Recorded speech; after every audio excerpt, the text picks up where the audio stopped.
ദൈവനാമം മഹത്വപ്പെടുമാറാകട്ടെ. വീണ്ടും ഒരിക്കൽ കൂടി ദൈവവചന ധ്യാനത്തിനായി ദൈവസന്നിധിയിൽ കൂടി വന്നിരിക്കുന്നതായിട്ടുള്ള എല്ലാ ദൈവമക്കളെയും ഓർത്ത് ഞാൻ ദൈവത്തെ സ്തുതിക്കുന്നു. തിമോത്തിയോസിന് എഴുതിയ 1-ാം ലേഖനമാണ് നാം ധ്യാനിച്ചുകൊണ്ടിരിക്കുന്നത്. 1-ാം ലേഖനം, അതിൻ്റെ 4 അധ്യായങ്ങൾ നാം ധ്യാനിക്കുകയുണ്ടായി. ഇന്ന് 5-ാമത്തെ അധ്യായത്തിലെ ആദ്യത്തെ ചില വാക്യങ്ങൾ നമുക്ക് വായിച്ച് ധ്യാനിക്കുവാനായിട്ട് സമയമെടുക്കാം. മൂത്തവനെ ഭത്സിക്കാതെ അപ്പനെ പോലെയും ഇളയവരെ സഹോദരന്മാരെ പോലെയും മൂത്ത സ്ത്രീകളെ അമ്മമാരെ പോലെയും ഇളയ സ്ത്രീകളെ പൂർണ്ണ നിർമ്മലതയോടെ സഹോദരികളെ പോലെയും പ്രബോധിപ്പിക്കുക. അപ്പോൾ ഇവിടെ തിമോത്തിയോസ് ഒരു 30 വയസ്സ് 35 വയസ്സ് പ്രായമുള്ളതായ സഭയുടെ ഉത്തരവാദിത്തങ്ങൾ, പ്രത്യേകിച്ച് സഭയിൽ തെറ്റായിട്ടുള്ള പ്രവണതകൾ ഉണ്ടായിരിക്കുന്ന സമയത്ത്, തെറ്റായിട്ടുള്ള ഉപദേശങ്ങളും പ്രവണതകളും ഒക്കെ ഉണ്ടായിരിക്കുന്ന സമയത്ത് ആ സഭയെ ക്രമപ്പെടുത്തേണ്ടതിന് വേണ്ടി ആണ് യഥാർത്ഥത്തിൽ പൗലോസ് അപ്പോസ്തലൻ തിമോത്തിയോസിനെ ഉത്തരവാദിത്വം ഏൽപ്പിക്കുന്നത്. അത് നമ്മളുടെ മനസ്സിൽ വേണം. എഫെസ്യ സഭയിലാണ് തിമോത്തിയോസിനോട് ശുശ്രൂഷ ചെയ്യാനായിട്ട് ആവശ്യപ്പെട്ടിരിക്കുന്നത്. ആ സഭയിൽ ഉണ്ടായിരുന്ന പ്രശ്നങ്ങളെ കുറിച്ചൊക്കെ കഴിഞ്ഞ ക്ലാസ്സുകളിൽ നാം ചിന്തിക്കുകയുണ്ടായി. അങ്ങനെ ആ സഭയോടുള്ള ബന്ധത്തിൽ, ആ സഭയിൽ പ്രവർത്തിക്കുമ്പോൾ ആ സഭയിലുള്ള അംഗങ്ങളെ എങ്ങനെയാണ് ആ അംഗങ്ങളോട് പെരുമാറേണ്ടത് എന്നുള്ളതാണ് തിമോത്തിയോസിന്റെ ഉപദേശമായിട്ട് കൊടുക്കുന്നത്. പ്രായമായ ആളുകളെ, പ്രത്യേകിച്ച് നമുക്കറിയാം, നിന്റെ യൗവനത്തെ തുച്ഛീകരിക്കരുത്, അതിനുള്ള ഇട കൊടുക്കരുത് എന്ന് പൗലോസ് അപ്പോസ്തലൻ തിമോത്തിയോസിന് ഉപദേശം കൊടുക്കുകയും നാം അത് കഴിഞ്ഞ ക്ലാസ്സിൽ ചിന്തിക്കുകയും ചെയ്തു. അപ്പോൾ തന്നെക്കാൾ പ്രായമുള്ളതായ ആളുകളും ഒരുപക്ഷെ അല്ല, തീർച്ചയായിട്ടും ആ സഭയിൽ ഉണ്ടായിരുന്നു. അതുപോലെ തന്നെ തന്നെക്കാൾ പ്രായമുള്ളതായ ആളുകൾ ഒരുപക്ഷെ തെറ്റിപ്പോയിട്ടുണ്ടാവാൻ സാധ്യതയുണ്ട്. മാത്രവുമല്ല, തെറ്റായിട്ടുള്ള കാര്യങ്ങൾ സഭയെ പഠിപ്പിക്കുന്നതിലും പ്രായമായിട്ടുള്ള ആളുകൾ ഉണ്ടാകാനായിട്ടുള്ള സാധ്യതയുണ്ട്. അപ്പോൾ പ്രിയമുള്ളവരെ, മൂത്തവനെ ഭത്സിക്കുക എന്ന് പറഞ്ഞാൽ ഇവിടെ ഉദ്ദേശിച്ചിരിക്കുന്ന റിബ്യൂക്ക് എന്ന് വെച്ച് കഴിഞ്ഞാൽ അവരെ ശാസിക്കുന്നതിനെ കുറിച്ചാണ്. അല്ലെങ്കിൽ വളരെ കഠിനമായ തെറ്റുകൾ ചെയ്യുമ്പോൾ അതിനുള്ള ശിക്ഷ അല്ലെങ്കിൽ അതിനോടുള്ള സമീപനവും ഒരൽപ്പം കഠിനമായിരിക്കുമല്ലോ. എന്നാൽ പ്രായത്തിൽ മൂത്ത ഒരാളോട് ഇടപെടുമ്പോൾ അവരോട് അങ്ങനെ കഠിനമായിട്ട് ഇടപെടരുത്. അവരോട് അപ്പനെ പോലെ ഇടപെടണം എന്നാണ് ഇവിടെ പറയുന്നത്. അതുപോലെ ഇളയവരെ സഹോദരന്മാരെ പോലെയും മൂത്ത സ്ത്രീകളെ അമ്മമാരെ പോലെയും ഇളയ സ്ത്രീകളെ പൂർണ്ണ നിർമ്മലതയോടെ സഹോദരികളെ പോലെയും പ്രബോധിപ്പിക്കുക. അപ്പോൾ പ്രത്യേകിച്ച് ഒരു സഭയിൽ പ്രയാസങ്ങളും പ്രശ്നങ്ങളും ഒക്കെ ഉള്ളപ്പോൾ, പ്രത്യേകിച്ച് ഉപദേശപരമായിട്ടുള്ള പ്രശ്നങ്ങൾ ഉള്ളപ്പോൾ അതിനെ കൈകാര്യം ചെയ്യുവാനായിട്ട് തിമോത്തിയോസിനെ ചുമതലപ്പെടുത്തുമ്പോഴും അവിടെയുള്ള പ്രായമുള്ളവരും പ്രായം കുറഞ്ഞവരുമായിട്ടുള്ള സഹോദരന്മാരോട് ഇടപെടേണ്ടതിൻ്റെ രീതിയെക്കുറിച്ചാണ് ഇവിടെ പറയുന്നത്. ഇതിനകത്തൊരു പ്രമാണമുണ്ട്. ആ പ്രമാണം എല്ലാവർക്കും ബാധകമാണ്. ഏതൊരു സഭയിലും ബാധകമായിട്ടുള്ള പ്രമാണമുണ്ട്. അതായത് സഭയിൽ പ്രായമായവരെ അപ്പന്മാരെ പോലെ കാണണം, പ്രായമായ സഹോദരന്മാരെ, അതുപോലെ പ്രായമായ സ്ത്രീകളെ അമ്മമാരെ പോലെ കാണണം. ഇളയ സഹോദരന്മാരെയും ഇളയ വിശ്വാസികളെ, സ്ത്രീകളാണെങ്കിലും പുരുഷന്മാരാണെങ്കിലും, അവരെ പൂർണ്ണ നിർമ്മലതയോടെ സ്വന്തം സഹോദരന്മാരെ പോലെയും സഹോദരിമാരെ പോലെയും വേണം അവരോട് ഇടപെടുകയും അവരെ പ്രബോധിപ്പിക്കുകയും ചെയ്യുവാനായിട്ട്. അവിടെ വഴക്കുണ്ടാക്കുക, ധിക്കാരപൂർവം സംസാരിക്കുക എന്ന് പറയുന്നതൊന്നും യഥാർത്ഥത്തിൽ ഒരു സഭയിൽ യോഗ്യമായിട്ടുള്ള കാര്യമല്ല. സഭയിൽ യഥാർത്ഥത്തിൽ അവര് അങ്ങോട്ടും ഇങ്ങോട്ടുമുള്ള ഒരു സഭയിലെ ബന്ധം എന്ന് പറയുന്നത് അത് ഒരു ശരീരത്തിലെ അവയവങ്ങൾ പോലെ ഉള്ളതായ ഒരു ബന്ധമാണ് അവർക്കുള്ളത്. അതിനകത്ത് കഠിന വാക്കുകളും ഒക്കെ പ്രയോഗിക്കേണ്ട ഒരു ആവശ്യം എന്ന് പറയുന്നത് യഥാർത്ഥത്തിൽ ഇല്ല. എന്ന് മാത്രവുമല്ല, അത് വളരെ ശ്രദ്ധിച്ച് ചെയ്യണം. പ്രത്യേകിച്ച് ഒരു യുവാവായിരിക്കുന്ന തിമോത്തിയോസ് പ്രായമായവരെ സമീപിക്കുമ്പോൾ അത് വളരെ പ്രാധാന്യമുള്ളതായ കാര്യവുമാണ്. നമുക്ക് ആളുകളെ തിരുത്തുവാനും ആളുകളെ നല്ല വഴിക്ക് പ്രബോധിപ്പിക്കുവാനും ഒക്കെ കഴിയുന്നത് യഥാർത്ഥത്തിൽ വഴക്കുണ്ടാക്കിക്കൊണ്ടോ ശാസിച്ചുകൊണ്ടോ അല്ല. അതൊക്കെ എന്ന് പറയാം, ശാസന തർജ്ജനം എന്നൊക്കെ പറയുന്നത് അതിന്റെ അവസാനത്തെ പടിയാണ്. ഒരു പക്ഷേ ആർക്കും വിധേയപ്പെടാത്ത, ആരെയും കൂട്ടാക്കാത്ത, സഭയെ കൂട്ടാക്കാത്ത ഒരവസ്ഥ വരുമ്പോഴാണ് അങ്ങനെയൊക്കെയുള്ള ഒരു ആവശ്യമുണ്ടാകുന്നത്. ആദ്യമേ ഒന്നും അങ്ങനെ പോയി ശാസിക്കുകയൊന്നും അല്ല ചെയ്യുന്നത്. സംയമനത്തോടെ, സ്നേഹത്തോടെ, ബഹുമാനത്തോടെ വേണം അങ്ങനെയുള്ള കാര്യങ്ങളിൽ ഇടപെടാനായിട്ട്. പ്രത്യേകിച്ച് യൗവനക്കാരായിട്ടുള്ള ആളുകൾ സഭയുടെ ഉത്തരവാദിത്തങ്ങൾ ചെയ്യുമ്പോൾ അത് പ്രത്യേകിച്ചും വളരെ പ്രധാനപ്പെട്ട കാര്യമാണ്. എന്നാൽ ഇന്ന് നമുക്കറിയാം, 20കളിൽ ഉള്ള പാസ്റ്റർമാരെന്ന് വിളിക്കപ്പെടുന്നതായ ആളുകൾ പോലും വാർദ്ധക്യത്തിലുള്ള ആളുകളോട് വളരെ ശാസനാപൂർവവും അതെന്തെങ്കിലും ഉപദേശകാര്യങ്ങളിലൊന്നുമല്ല, അല്ലാത്ത കാര്യങ്ങളിൽ തന്നെ വളരെ ധിക്കാരത്തോടു കൂടി സംസാരിക്കുന്നതിനെ കുറിച്ച് ഞാൻ കേട്ടിട്ടുണ്ട്. ചിലതൊക്കെ ഞാൻ കണ്ടിട്ടുമുണ്ട്. അത് യോഗ്യമല്ലാത്തതായ ഒരു കാര്യമാണ്.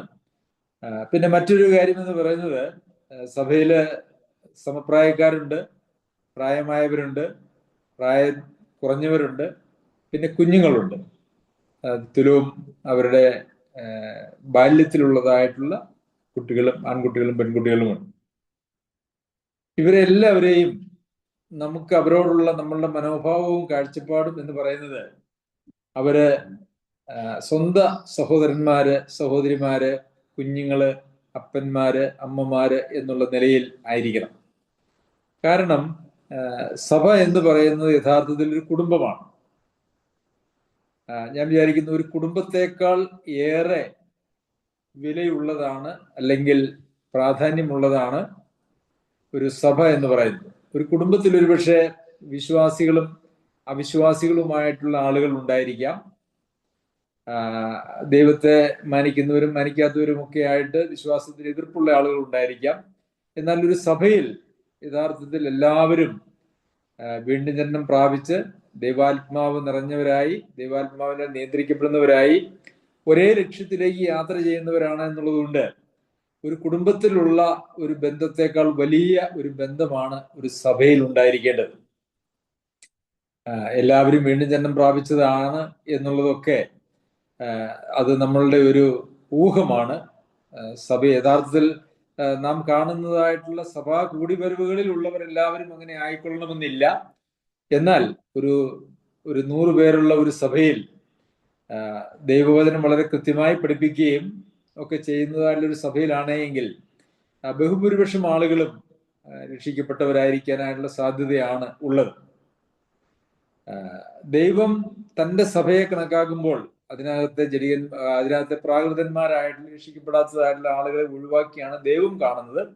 പക്ഷെ നമുക്ക് മനുഷ്യരുടെ ഹൃദയങ്ങളിലേക്ക് ഇറങ്ങിച്ചെന്ന് അങ്ങനെ പരിശോധിക്കുവാനായിട്ടുള്ള യാതൊരു വക അതീന്ദ്രിയ ജ്ഞാനവും ഇല്ലാത്തതുകൊണ്ട് ആളുകൾ ഏറ്റുപറഞ്ഞ വിശ്വാസത്തിന്റെ അടിസ്ഥാനത്തിൽ നാം അവരെ സ്വീകരിക്കുകയാണ് ചെയ്യുന്നത്.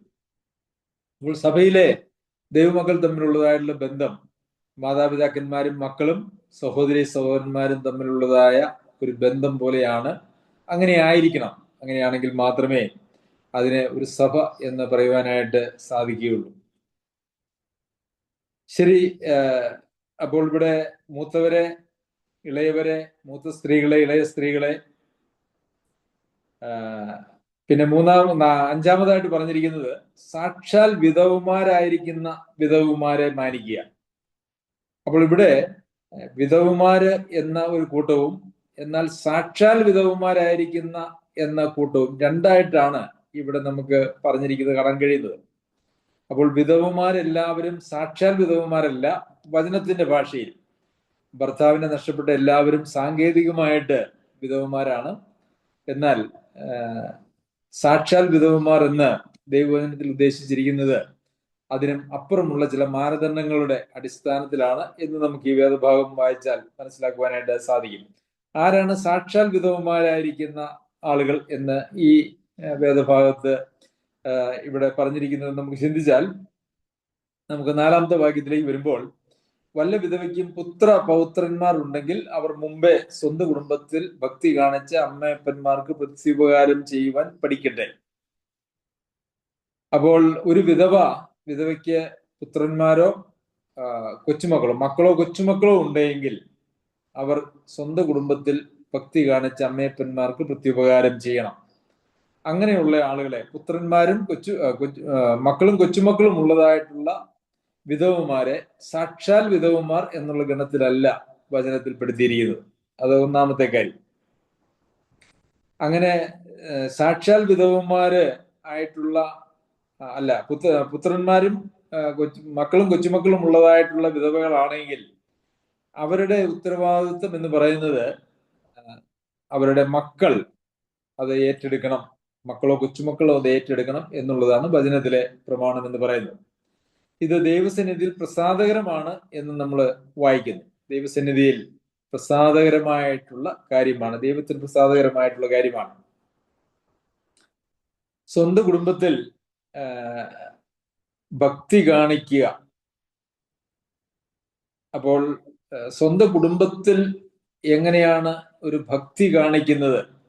ഒരു വിശ്വാസി സഭയിൽ ഭക്തി കാണിക്കുന്നത് നമുക്കറിയാം. സഭായോഗത്തിന് കൃത്യമായി വരികയും സഭയുടെ കാര്യങ്ങളിൽ പങ്കാളികളാകുകയും ഒക്കെ ചെയ്യുമ്പോഴാണ് സഭയിൽ ഭക്തി കാണിക്കുക എന്ന് പറയുന്നത്. എന്നാൽ സ്വന്തം കുടുംബത്തിൽ ഭക്തി കാണിക്കുക എന്ന് പറഞ്ഞാൽ എന്താണ്? അത് അമ്മയപ്പന്മാരെ ശുശ്രൂഷിക്കുന്നതിലൂടെയും അവർക്ക് വേണ്ടുന്നതായിട്ടുള്ള കാര്യങ്ങൾ ചെയ്യുന്നതിലൂടെയുമാണ് എന്ന് നമുക്ക് മനസ്സിലാക്കുവാനായിട്ട് കഴിയും. അപ്പോൾ അത് മക്കളുടെ ഉത്തരവാദിത്വമാണ്. മക്കളുടെ ഉത്തരവാദിത്വം മക്കൾ ചെയ്യേണ്ടത് ആവശ്യമാണ്. അതോടുകൂടി തന്നെ അത് ചെയ്യാൻ മക്കൾക്ക് അവസരം കൊടുക്കേണ്ടത് മാതാപിതാക്കന്മാരുടെ ഉത്തരവാദിത്വവുമാണ്. അമ്മയപ്പന്മാർക്ക് പ്രത്യുപകാരം ചെയ്യുവാൻ പഠിക്കട്ടെ എന്നുള്ളൊരു വാക്ക് അവിടെ ഉപയോഗിക്കുന്നു. എന്താണ് പ്രത്യുപകാരം? യഥാർത്ഥത്തിൽ മക്കൾക്ക് ജന്മം നൽകി അവരെ വളർത്തി വലുതാക്കി, ഒരുപക്ഷെ അവരുടെ വിവാഹം കഴിഞ്ഞു, അവർക്ക് മക്കളുണ്ടായി, അവിടെയും വല്യപ്പനും വല്യമ്മയ്ക്കും അല്ലെങ്കിൽ മാതാപിതാക്കന്മാർക്ക് വലിയൊരു പങ്കുണ്ട് എന്നുള്ളത് നമുക്കറിയാമല്ലോ. നമ്മുടെ സംസ്കാരത്തിൽ ഒരു മകളെ വിവാഹം കഴിച്ചയച്ചാലും പ്രസവ സമയത്തൊക്കെ അവർ സ്വന്തം ഭവനത്തിലേക്ക് വരും. അങ്ങനെ കൊച്ചുമക്കളുടെ കാര്യവും പ്രസവവും അതിന് ശേഷവും ഒക്കെയുള്ള കാര്യങ്ങൾ ക്രമീകരിക്കുന്നത് നമ്മുടെ സംസ്കാരത്തിൽ അത് നമ്മൾ തന്നെയാണ്. അപ്പോൾ കൊച്ചുമക്കളെയും മക്കളെയും വളർത്തി വലുതാക്കുന്നതിൽ ഒരാൾക്ക്, ഒരു അപ്പനും അമ്മയ്ക്കും വളരെ പങ്കുണ്ട് എന്നുള്ളത് നമുക്കറിയാമല്ലോ. എന്നാൽ അപ്പനോ അമ്മയോ അവർ ഏകരായിരിക്കുമ്പോൾ അല്ലെങ്കിൽ അവരുടെ വാർദ്ധക്യത്തിൽ അവർക്ക് പ്രത്യുപകാരം ചെയ്യാനായിട്ടുള്ള, അവർ ചെയ്തതായിട്ടുള്ള ഉപകാരത്തിന് പ്രത്യുപകാരം ചെയ്യാനായിട്ടുള്ള ഒരു സമയമാണ് അവരുടെ വാർദ്ധക്യം എന്ന് പറയുന്നത്. അല്ലെങ്കിൽ അവരിൽ ആരെങ്കിലും ഒരാള് ഏകനായി മാറുമ്പോൾ, ഭർത്താവ് മരിച്ചിട്ട് ഭാര്യ മാത്രമാകുകയോ ഭാര്യ മരിച്ചിട്ട് ഭർത്താവ് മാത്രമാകുകയോ ചെയ്യുകയും അവർക്ക് സ്വമേധയാ അവരുടെ കാര്യങ്ങൾ മുമ്പോട്ട് കൊണ്ടുപോകാൻ കഴിയാത്തതായിട്ടൊരു സാഹചര്യവും വന്നാൽ അവർക്ക് പ്രത്യുപകാരം ചെയ്യുവാനായിട്ട് പഠിക്കണം. അത് സ്വന്തം കുടുംബത്തിൽ ഒരാളുടെ ഭക്തിയെ കാണിക്കുന്നതാണ്. അത് കാണിക്കാതിരിക്കുവാനായിട്ട് യാതൊരു വക അനുവാദവുമില്ല. അത് അവരുടെ ഉത്തരവാദിത്വമാണ് എന്ന് നാം മനസ്സിലാക്കണം. അപ്പോൾ സാക്ഷാൽ വിധവ എന്ന് പറഞ്ഞാൽ അത് പുത്രന്മാരും പുത്രിമാരും അല്ലെങ്കിൽ കൊച്ചുമക്കളും മക്കളും ഉള്ളതായിട്ടുള്ള വിധവന്മാരെ സാക്ഷാൽ വിധവന്മാരെന്ന് വചനത്തിൽ പറഞ്ഞിട്ടില്ല. പിന്നെ 5-ാമത്തെ വാക്യത്തിൽ വീണ്ടും ഈ സാക്ഷാൽ വിധവ എന്നുള്ള വാക്ക് ഉപയോഗിച്ചിട്ടുണ്ട്. സാക്ഷാൽ വിധവയും ഏകാഗിയുമായവൾ ദൈവത്തിൽ ആശ വെച്ച് രാപ്പകൽ യാചനയിലും പ്രാർത്ഥനയിലും ഉറ്റുപാർക്കുന്നു. അപ്പോൾ ഇവിടെയും ഒരു സാക്ഷാൽ വിധവ എന്ന് പറഞ്ഞാൽ അവരാരാണ് എന്ന് ചോദിക്കുമ്പോൾ അവരൊറ്റയ്ക്കാണ്.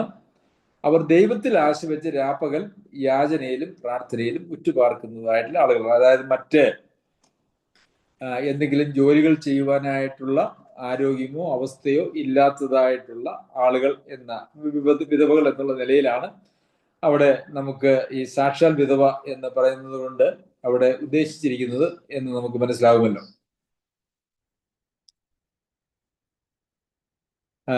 അപ്പോൾ സാക്ഷാൽ വിധവയും ഏകാഗിയുമായിട്ടുള്ള ഒരു വിധവ എന്ന് പറഞ്ഞാൽ മറ്റ് ജോലികൾക്കുള്ള സാധ്യതകളില്ലാതെ രാപ്പകൽ യാചനയിലും പ്രാർത്ഥനയിലും ദൈവത്തിൽ ആശ്രയം വെച്ച് ജീവിക്കുന്നതായിട്ടുള്ള ഒരു വിധവയാണ്. അതിനുശേഷം അതിന്റെ ഒരു മറുവശമാണ് 6-ാമത്തെ വാക്യത്തിൽ നാം വായിക്കുന്നത്, കാമുകിയായവളോ ജീവിച്ചിരിക്കയിൽ തന്നെ ചത്തവൾ. ഇതിന് ഇംഗ്ലീഷിൽ യഥാർത്ഥത്തിൽ ഈ കാമുകിയായവളോ എന്നുള്ള ഒരു വാക്കല്ല ഉപയോഗിച്ചിരിക്കുന്നത്.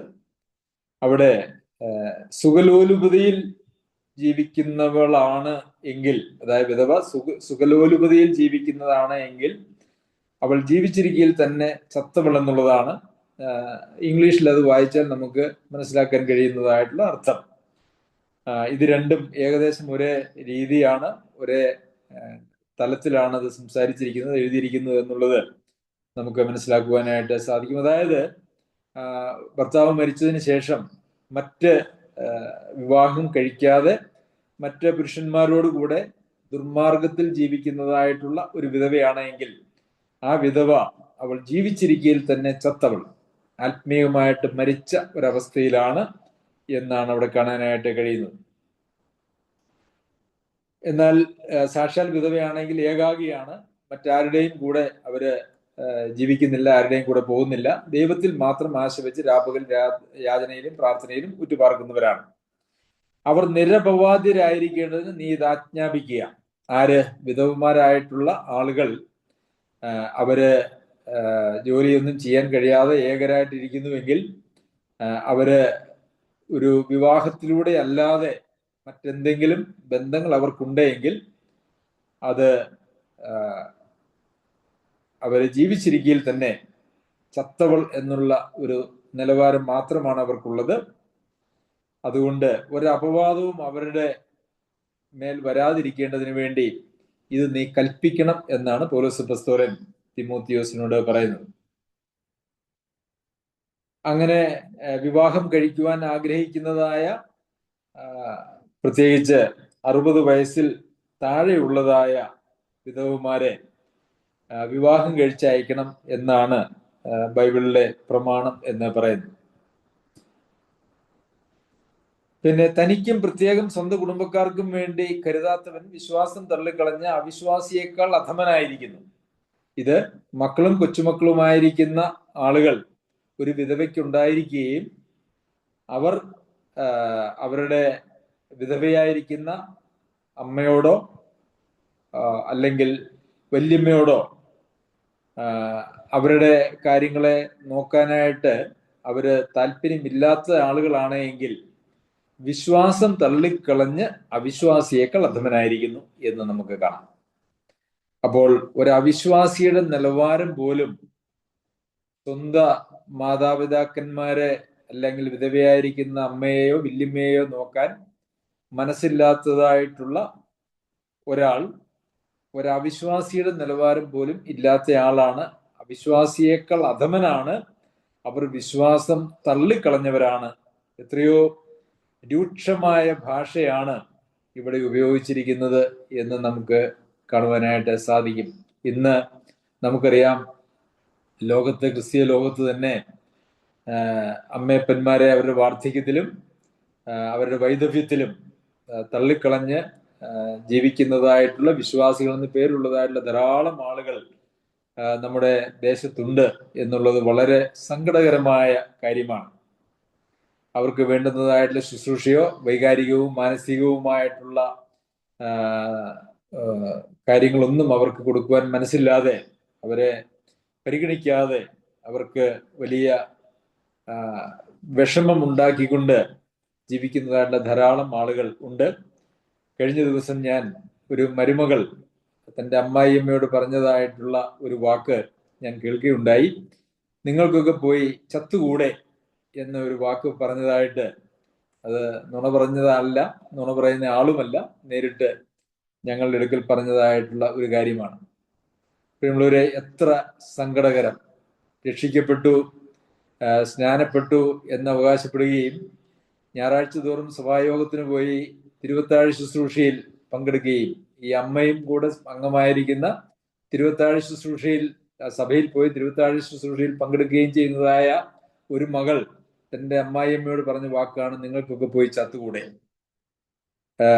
വളരെയേറെ പ്രയാസം തോന്നി. അങ്ങനെയുള്ള വാക്കുകളൊക്കെയാണ് ഇന്ന് ലോകത്ത് വിശ്വാസികൾ എന്ന് പറയുന്നതായിട്ടുള്ള ആളുകൾ പോലും അവരുടെ ജീവിതത്തിൽ ഉപയോഗിക്കുന്നത്. അതിനെക്കുറിച്ച് വചനം പറയുന്നത്,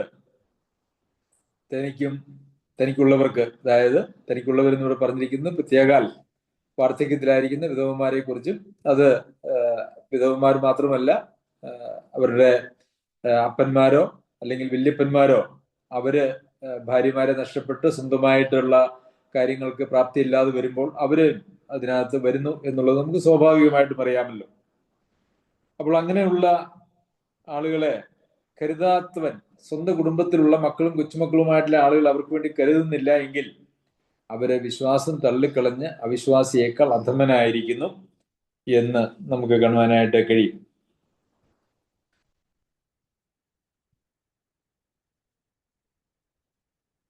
അതിനുശേഷം വീണ്ടും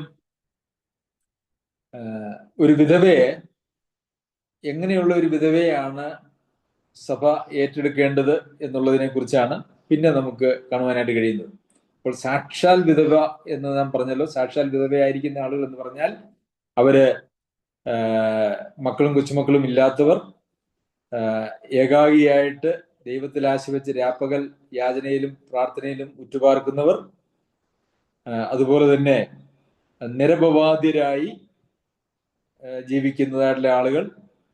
പിന്നെ 9-ാമത്തെ വാക്യത്തിൽ, 9ഉം 10ഉം വാക്യങ്ങളിൽ കുറച്ചുകൂടെ വിശദമായിട്ട് ആരെയാണ് യഥാർത്ഥത്തിൽ സാക്ഷാൽ വിധവ എന്ന് പറയുന്നത് എന്ന് നമുക്ക് കാണാനായിട്ട് കഴിയും.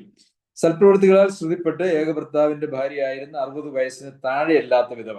അപ്പോൾ 60 വയസ്സിന് മുകളിലുള്ള വിധവ സാക്ഷാൽ വിധവയാണ്. 60 വയസ്സിൽ താഴെയുള്ള വിധവമാരെ വിവാഹം കഴിച്ച്, അവരെ ഇളയ വിധവമാർ എന്നാണ് അവരെ കുറിച്ച് പറയുന്നത്, അവരെ വിവാഹം കഴിച്ചയക്കുക. അപ്പോൾ 60 വയസ്സിന് മുകളിലാണ് ഒരു വിധവയുടെ പ്രായമെങ്കിൽ അവര് സൽപ്രവൃത്തികളാൽ ശ്രുതിപ്പെട്ടവരാണ്, ഏകഭാര്യയുടെ ഭർത്താവിന്റെ ഭാര്യയാണ്, മക്കളെ വളർത്തിയവരാണ്, അതിഥികളെ സൽക്കരിച്ചവരാണ്, വിശുദ്ധന്മാരുടെ കാലുകളെ കഴുകുകയും ഞെരുക്കമുള്ളവർക്ക് മുട്ടുതീർക്കുകയും സർവ്വ സൽപ്രവൃത്തിയും ചെയ്തു പോരുമെങ്കിലോ അവളെ തിരഞ്ഞെടുക്കാം. അപ്പോൾ അങ്ങനെയുള്ള വിധവന്മാര് സാക്ഷാൽ വിധവന്മാരാണ്. അവരെ സാക്ഷാൽ വിധവന്മാരായിട്ടുള്ള ആളുകളെ ദൈവസഭയ്ക്കാണ് അവരുടെ മേലുള്ള സമ്പൂർണ്ണ ഉത്തരവാദിത്വം. അവരുടെ വാർദ്ധക്യത്തിൽ അവർ ഏകാഗിയായിട്ടിരിക്കുമ്പോൾ അങ്ങനെയുള്ള ആളുകളെ സംബന്ധിക്കുന്ന ഉത്തരവാദിത്വം ദൈവസഭയ്ക്കുണ്ട്. 11-ാമത്തെ വാക്യത്തിൽ, ഇളയ വിധവന്മാരെ ഒഴിക്കുക, അവർ ക്രിസ്തുവിന് വിരോധമായി പുളച്ചു മതിക്കുമ്പോൾ വിവാഹം ചെയ്യുവാൻ ഇച്ഛിക്കും. ആദ്യ വിശ്വാസം തള്ളുകയാൽ അവർക്ക് ശിക്ഷാവിധിയുണ്ട്. ഇവിടെ നമുക്ക് കാണാനായിട്ട് കഴിയുന്നത്, ഇളയ വിധവന്മാരെന്ന് പറഞ്ഞാൽ 60 വയസ്സിൽ താഴെയുള്ള വിധവന്മാരാണ്. അവരെ ഒഴിക്കുക, അവർ ക്രിസ്തുവിന് വിരോധമായി പുളച്ചു മതിക്കുമ്പോൾ വിവാഹം ചെയ്യുവാനായിട്ട് ഇച്ഛിക്കും എന്ന് പറഞ്ഞാൽ അവർക്ക് വിവാഹം ചെയ്യാനായിട്ടുള്ള താല്പര്യം അവരുടെ ഹൃദയത്തിൽ ഉണ്ടാകും. അവര് അതിനനുസരിച്ച് ഉള്ളതായ അവരുടെ ജീവിതത്തിൽ ഒരു പക്ഷെ ക്രമം കെട്ടു പോകാനായിട്ടുള്ള സാധ്യതയുണ്ട്. അതുകൊണ്ടാണ് അതിനു മുമ്പ് 6-7 വാക്യങ്ങളിൽ കാമുകിയായവളോ ജീവിച്ചിരിക്കയിൽ തന്നെ ചത്തവൾ അവർ നിരപവാദ്യന്മാരായിരിക്കേണ്ടതിന് അവരോട് ആജ്ഞാപിക്കുക എന്ന് പൗലോസ് പറഞ്ഞിരിക്കുന്നത്. അപ്പോൾ വിവാഹം ചെയ്യുവാൻ അവർ ഇച്ഛിക്കും. അതുകൊണ്ട് അവരെ വിവാഹം കഴിച്ചയക്കുക എന്നുള്ളതാണ് 14-ാമത്തെ വാക്യത്തിൽ. ആകയാൽ ഇളയവർ വിവാഹം ചെയ്യുകയും പുത്രസമ്പത്ത് ഉണ്ടാക്കുകയും ഭവനം രക്ഷിക്കുകയും വിരോധിക്ക് അപവാദത്തിന് അവസരം ഒന്നും കൊടുക്കാതിരിക്കുകയും വേണം എന്ന് ഞാൻ ഇച്ഛിക്കുന്നു. ഇത് മാത്രവുമല്ല, ആദ്യ വിശ്വാസം തള്ളുകയാൽ അവർക്ക് ശിക്ഷാവിധിയുണ്ട് എന്ന് നമ്മൾ 12-ാമത്തെ വാക്യത്തിൽ വായിക്കുന്നുണ്ട്. അപ്പോൾ പ്രിയമുള്ളവരെ, ഒരു വ്യക്തിയുടെ ധാർമ്മിക ജീവിതം എന്ന് പറയുന്നത് വളരെ പ്രധാനപ്പെട്ട കാര്യമാണ്. ആ കാര്യത്തിൽ യാതൊരു വക വിട്ടുവീഴ്ചയും ദൈവവചനം അനുവദിക്കുന്നില്ല. ദൈവരാജ്യത്തിൽ പ്രവേശിക്കുന്നതിന് തടസ്സമായിട്ടുള്ള പാപങ്ങളുടെ ലിസ്റ്റിൽ പറഞ്ഞിരിക്കുന്നത് ഈ നിലയിലുള്ള തെറ്റായിട്ടുള്ള ധാർമ്മിക നിലവാരത്തിന് യോജിക്കാത്ത ജീവിതം നയിക്കുന്ന ആളുകളെ കുറിച്ചാണ്. എന്നിട്ട് അതിനെക്കുറിച്ച് 15-ാമത്തെ വാക്യത്തിൽ പറയുന്നത്, ഇപ്പോൾ തന്നെ ചിലർ സാത്താന്റെ പിന്നാലെ പോയല്ലോ. അപ്പോൾ സാത്താന്റെ പിന്നാലെ പോകുന്നതാണ് വിവാഹം കൂടാതെ ഒരു വിധവയോ അല്ലെങ്കിൽ ആരെങ്കിലുമോ, അതിന് വിധവ എന്നുള്ള വാക്കൊന്നും അവിടെ ആവശ്യമില്ല, ഇവിടെ വിധവയെ കുറിച്ചാണ് പറഞ്ഞിരിക്കുന്നത് എന്നുള്ളത് കൊണ്ട് ഞാൻ അങ്ങനെ പറഞ്ഞു എന്ന് മാത്രമേ ഉള്ളൂ. ഒരു വിധവയോ അല്ല, ഏതെങ്കിലും ഒരു സ്ത്രീയോ പുരുഷനോ, വിവാഹിതനോ അവിവാഹിതനോ, വിവാഹിതയോ അവിവാഹിതയോ ആണെങ്കിൽ അവർ അവരുടെ ധാർമ്മിക നിലവാരത്തിന് യോജിക്കാത്തതായിട്ടുള്ള പരസ്ത്രീ പുരുഷ ബന്ധത്തിലേക്ക് അവർ പോയാൽ അവർ ആദ്യ വിശ്വാസം തള്ളി ശിക്ഷാവിധി ഉണ്ട് എന്നും 15-ാമത്തെ വാക്യത്തിൽ നാം വായിക്കുന്നത് പോലെ ഇപ്പോൾ തന്നെ ചിലർ സാത്താന്റെ പിന്നാലെ പോയല്ലോ എന്നുമാണ് നമ്മൾ വായിക്കുന്നത്. അപ്പോൾ പിശാചിന്റെ പിന്നാലെ പോകുന്നതിന് തുല്യമായിട്ടുള്ള ഗൗരവമുള്ള ഒരു പാപമാണ് ഇങ്ങനെയുള്ള അധാർമിക ജീവിതം എന്നുള്ളത് നാം മനസ്സിലാക്കുന്നു. അത്രയുമല്ല, അവർ വീടുതോറും നടന്ന് മെനക്കെടുവാനും ശീലിക്കും. മെനക്കെടുക മാത്രമല്ല, വായാടികളും പല കാര്യത്തിൽ ഇടപെടുന്നവരുമായി അരുതാത്തത് സംസാരിക്കും. അപ്പോൾ ഇളയ വിധവന്മാരെ കുറിച്ച് പറയുമ്പോൾ അവര് അങ്ങനെ തെറ്റായ പരപുരുഷ ബന്ധത്തിലേക്ക് പോകുമെന്ന് മാത്രവുമല്ല, അവര് വീടുതോറും നടന്ന് മെനക്കെടുക മാത്രമല്ല, വായാടികളും പല കാര്യത്തിൽ ഇടപെടുന്നവരുമായി അരുതാത്തത് സംസാരിക്കും. അതുകൊണ്ട് അവരെ ഒരു കുടുംബത്തിൽ ഒരാൾക്ക് വിവാഹം ചെയ്തയച്ച് അവരെ ഒരു ഉത്തരവാദിത്വത്തിൽ നിലനിർത്തണം എന്നുള്ളതാണ് ഇവിടെ നമുക്ക് കാണുവാനായിട്ട് കഴിയുന്നത്. ഒരു വിശ്വാസിനിക്ക് വിധവമാർ ഉണ്ടെങ്കിൽ അവൾ തന്നെ അവർക്ക് മുട്ടു തീർക്കട്ടെ, സഭയ്ക്ക് ഭാരം വരരുത്. സാക്ഷാൽ വിധവമാരായവർക്ക് മുട്ടു തീർപ്പാനുണ്ടല്ലോ. എന്തുകൊണ്ടാണ് ഒരു വിശ്വാസിനിക്ക് വിധവമാർ ഉണ്ടെങ്കിൽ എന്ന് പറയുന്നതിന് കാരണം? ഞാൻ വിചാരിക്കുന്നു ഇവിടെ 4-ാമത്തെ വാക്യത്തിൽ വല്ല വിധവയ്ക്കും പുത്രപൗത്രന്മാർ ഉണ്ടെങ്കിൽ, അതായത് അവിടെ ആൺകുട്ടികളെ കുറിച്ചാണ് പറഞ്ഞിരിക്കുന്നത്. ഞാൻ അത് പഠിപ്പിച്ചപ്പോൾ അവിടെ മക്കളും കൊച്ചുമക്കളും എന്ന് പറഞ്ഞു. അപ്പോൾ അതിനകത്ത് ആൺകുട്ടികൾ മാത്രമല്ല പെൺകുട്ടികളും അതിനകത്ത് വരും. പക്ഷെ 4-ാമത്തെ വാക്യത്തിൽ പറഞ്ഞിരിക്കുന്ന പുത്രപൗത്രന്മാർ എന്ന് മാത്രമാണ്. അതുകൊണ്ടായിരിക്കും ഒരു വിശ്വാസിനിക്ക് വിധവന്മാർ ഉണ്ടെങ്കിൽ, അതായത് സഹോദരിമാരായ പെൺമക്കളായിരിക്കുന്ന ആളുകൾക്കും അങ്ങനെ വിധവന്മാർ ഉണ്ടെങ്കിൽ അവരുടെ മുട്ട് അവൾ തന്നെ തീർക്കട്ടെ. ആൺകുട്ടികൾക്ക് മാത്രമല്ല പെൺകുട്ടികൾക്കും അങ്ങനെ ഒരു ഉത്തരവാദിത്വമുണ്ട് എന്നുള്ള നിലയിലാണ്. സഭയ്ക്ക് ഭാരം വരരുത്. സാക്ഷാൽ വിധവന്മാരായവർക്ക് മുട്ട് തീർപ്പാനായിട്ടുണ്ടല്ലോ. സഭയിൽ സാക്ഷാൽ വിധവന്മാര് ആയിട്ടുള്ള ആളുകൾ നമ്മൾ നേരത്തെ കണ്ടതുപോലെ ഇപ്പോൾ സാക്ഷാൽ വിധവന്മാർ എന്നുള്ള വാക്ക് 3 പ്രാവശ്യം ഈ വേദഭാഗത്ത് നമുക്ക് കാണുവാനായിട്ട് കഴിയും. അവരുടെ ഉത്തരവാദിത്തങ്ങൾ സഭയ്ക്കുള്ളത് കൊണ്ട് മക്കള്, കൊച്ചുമക്കള്, സ്ത്രീകളാണെങ്കിലും ആൺകുട്ടികളാണെങ്കിലും പെൺകുട്ടികളാണെങ്കിലും അവർക്ക് അവരുടെ അമ്മയെ അല്ലെങ്കിൽ വല്യമ്മയെ, അവരുടെ അപ്പനെ അല്ലെങ്കിൽ വല്യപ്പനെ ശുശ്രൂഷിക്കുവാനും അവരുടെ കാര്യങ്ങൾക്കുള്ള ഉത്തരവാദിത്വവും അവർക്കുണ്ട് എന്നുള്ളത് നാം ഓർക്കണം. പിന്നുള്ളവരെ, ദൈവവചനത്തിൽ എത്ര പ്രാധാന്യത്തോടു കൂടിയാണ് മാതാപിതാക്കന്മാരെ ശുശ്രൂഷിക്കുന്നതിനെ കുറിച്ചും പ്രത്യേകിച്ച് അവരുടെ വിധവ വൈധവ്യത്തിലെത്തുമ്പോൾ അവരെ ശുശ്രൂഷിക്കുന്നതിനെ കുറിച്ചും ഒക്കെയുള്ള പ്രമാണങ്ങളെ നൽകിയിരിക്കുന്നത്. അത് മക്കൾക്കുണ്ട്, മക്കൾക്ക് ഉത്തരവാദിത്തങ്ങളുണ്ട്, സഭയ്ക്കും ഉത്തരവാദിത്തങ്ങളുണ്ട്. ഇതൊക്കെയും നമ്മുടെ ജീവിതത്തിൽ, സഭയുടെ ജീവിതത്തിൽ ഏറ്റവും പ്രധാനപ്പെട്ട കാര്യങ്ങളാണ്. ഇതൊക്കെയും നമ്മുടെ ജീവിതത്തിൽ ശ്രദ്ധയോടെ നാം കൈക്കൊള്ളുകയും അത് അനുസരിച്ച് നമ്മുടെ സഭയുടെ കാര്യങ്ങളൊക്കെ ക്രമീകരിക്കുകയും ചെയ്യേണ്ടതും ആവശ്യമാണ്. ഇനി മക്കൾ ഉണ്ട്, കൊച്ചുമക്കളും ഉണ്ട്. അവർ ആരും അവരുടെ അമ്മയെ അല്ലെങ്കിൽ വല്യമ്മയെ ശുശ്രൂഷിക്കുവാനായിട്ട് തയ്യാറല്ലാത്തതായ ഒരു സാഹചര്യം ഉണ്ട് എന്ന് വിചാരിക്കുക. അതും പ്രധാനമായ ആ ഒരു കാര്യത്തെക്കുറിച്ച് ഇവിടെ പറഞ്ഞിട്ടില്ല. ഇവിടെ പറഞ്ഞിരിക്കുന്നത് പ്രധാനമായിട്ടും വിശ്വാസികളായിട്ടുള്ള ആളുകളുടെ മേൽ മാത്രമേ നമുക്ക് നിയന്ത്രണമുള്ളൂ. എന്നാൽ വിശ്വാസം വിട്ട അവിശ്വാസിയായിരിക്കുന്ന, വിശ്വാസത്തിലേക്ക് വരാത്തവരോ വിശ്വാസം ത്യജിച്ചവരോ ആയിട്ടുള്ള മക്കളും കൊച്ചുമക്കളും ഒക്കെയാണ് ഉള്ളതെങ്കിൽ അവര് അവരുടെ മാതാപിതാക്കന്മാരെ ശുശ്രൂഷിക്കുവാനായിട്ട് താല്പര്യമില്ല, അവർക്ക് ആ ഉത്തരവാദിത്വം ഏറ്റെടുക്കാൻ മനസ്സുമില്ലെങ്കിൽ അങ്ങനെയുള്ളവരുടെ കാര്യവും കൂടി സഭയുടെ ഉത്തരവാദിത്വത്തിൽ വരും എന്ന് ഞാൻ ന്യായമായിട്ടും വിശ്വസിക്കുന്നു. കാരണം മക്കളുണ്ട്, പക്ഷെ മക്കൾ അവരെ ശുശ്രൂഷിക്കാൻ തയ്യാറല്ലെങ്കിൽ ആ ഉത്തരവാദിത്വം നമ്മുടെ സഭാബന്ധത്തിൽ അത് സഭയ്ക്ക് തന്നെയാണ് എന്നുള്ളതിനെ കുറിച്ചും നമുക്ക് മനസ്സിലാക്കാൻ ബുദ്ധിമുട്ടില്ലല്ലോ. കാരണം ഒരു ശരീരത്തിന്റെ അവയവങ്ങളായിരിക്കുമ്പോൾ ഒരു അവയവത്തിന്റെ പ്രയാസം, ആവശ്യങ്ങളൊക്കെയും ബാക്കി അവയവങ്ങളുടെ ഉത്തരവാദിത്വം തന്നെയാണ്. അപ്പോൾ കൊച്ചുമക്കളും മക്കളും ഉണ്ട്, അവരതിന് തയ്യാറല്ല എങ്കിൽ അങ്ങനെയുള്ള വിധവന്മാരുടെയും അങ്ങനെയുള്ള വലിയ അപ്പന്മാരുടെയും വല്യപ്പന്മാരുടെയും ഒക്കെ ഉത്തരവാദിത്വങ്ങൾ സഭാവിശ്വാസികളുടെ പൊതുവായിട്ടുള്ള ഉത്തരവാദിത്വമാണ് എന്നുള്ളതും നാം മനസ്സിലാക്കണം. പ്രിയമുള്ളവരെ, ദൈവവചനത്തിൽ നമുക്ക് നൽകിയിരിക്കുന്നതായിട്ടുള്ള ഈ പ്രമാണങ്ങളൊക്കെയും എത്രയോ ശ്രേഷ്ഠമാണ്. ഇതൊക്കെയും നാം പഠിക്കുകയും മനസ്സിലാക്കുകയും അതിനനുസരിച്ച് നമ്മളുടെ കാഴ്ചപ്പാടുകളെ നമുക്ക് രൂപീകരിക്കുകയും ഒരു കർത്താവിന്റെ സഭ എന്നുള്ള നിലയിൽ മുമ്പോട്ട് പോകാൻ സർവശക്തനായ ദൈവം നമ്മെ എല്ലാവരെയും സഹായിക്കുകയും ചെയ്യട്ടെ. അവന്റെ അതിപരിശുദ്ധ നാമം വാഴ്ത്തപ്പെടുമാറാകട്ടെ.